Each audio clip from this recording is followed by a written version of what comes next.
Kitchen. இன்றைக்கி நம்ம பார்க்க போகிறதுங்க ஒரு ருசியான எல்லாத்துக்கும் ஃபேவரட்டான குழம்புங்க.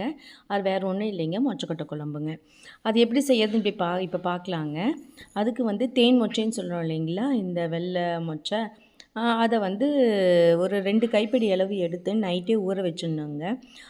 காலையில் எழுந்துச்சி அது உப்பு போட்டுங்க நல்லா குக்கரில் ஒரு 4-5 சவுண்டு வேக வச்சிடணுங்க. அதுக்கப்புறம் 5 சவுண்டுக்கு அதுக்கப்புறம் ஒரு 2 சவுண்டு வந்து சிம்மில் வச்சு வேக வைக்கும்போது நல்லா இது மாதிரி பொல பொல பொலன்னு வெந்து வந்துடுங்க.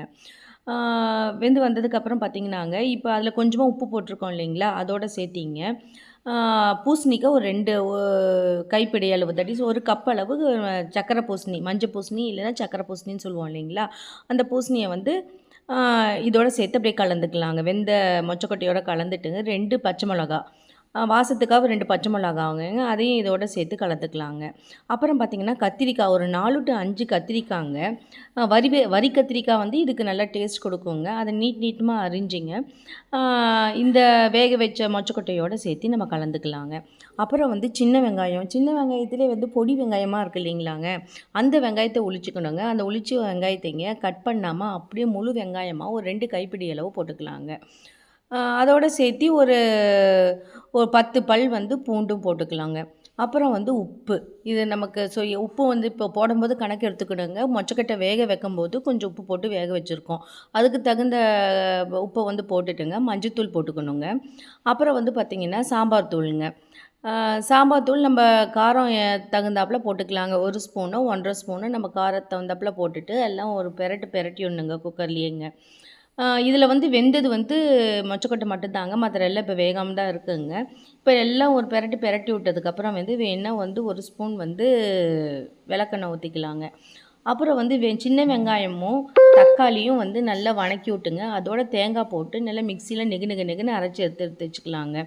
இது வந்து நம்ம எவ்வளோ அரைச்சி எடுத்து வைக்கணும்னா, நம்ம குழம்பு எவ்வளோ தேவையோ அதுக்கு தகுந்தாப்பில் அரைச்சி எடுத்து வெங்காயமும் தக்காளி அப்புறம் வந்து தேங்காய் இதெல்லாம் அரைச்சி எடுத்து வச்சுட்டு இதிலே ஊற்றிடலாங்க. ஊற்றி அதையும் சேர்த்து ஒரு பெரட்டி விட்டுங்க. இப்போ வந்து நம்மளுக்கான உப்பெல்லாம் செக் பண்ணால் பெருசாக ஒன்றும் தெரியாது, ஆனால் ஒரு குத்து மதிப்பாக தெரியுங்க உப்பு கரெக்டாக இருக்கான்னு. இப்போ அந்த குக்கரை வந்து மூடி வச்சுங்க, முன்னையே வந்து மொச்சக்கொட்டை வெந்திருக்குங்க. இப்போ வந்து 2 சவுண்ட் மட்டும் விட்டால் போதும், நல்லா பொல பொலன்னு வெந்துருங்க. இப்போ வந்து நம்ம புளிக்காய்ச்சல் ஆல்ரெடி செஞ்சு வச்சுருக்கோம் இல்லைங்களாங்க, நம்மளோட யூடியூப் சேனலில் பார்த்திங்கன்னா தெரியுங்க செஞ்சுருக்கிறதுங்க. அந்த புளிக்காய்ச்சலை எடுத்து 2 ஸ்பூன் போட்டுக்கலாங்க. இல்லைன்னா புளியை கரைச்சி ஊற்றணும். ஒவ்வொரு தடவை புளி கரைச்சி ஊற்றும் போது பார்த்திங்கன்னா அது வந்து வேஸ்ட் ஆகுங்க. அதனால் இது மாதிரி புளிக்காய்ச்சல் செஞ்சு வச்சுட்டு போட்டோமா கரெக்டாக அந்த புளிக்காய்ச்சல் ஆல்ரெடி வந்து நல்லா பச்சை வாசம் போக எடுத்து வச்சதுனால போட்டு ஒரு 2 கொதி வந்தாவே போதுங்க. இது வந்து நம்ம புளியுமேங்க நம்மளுக்கு தேவைக்கு தகுந்த புளிங்க. ஒவ்வொருத்தங்களும் புளிப்பு கொஞ்சம் சேர்த்தி வரும். மாட்ரேட்டாக வரவங்களுக்கு ஒரு 2 ஸ்பூன் புளி காய்ச்சல் போட்டால் போதுங்க. இது நல்லா ஒரு பெரட்டி எடுத்து விட்டு எந்த கன்சிஸ்டன்சி வேணுமோ அந்த அளவு நம்ம எடுத்து வச்சுக்கலாங்க.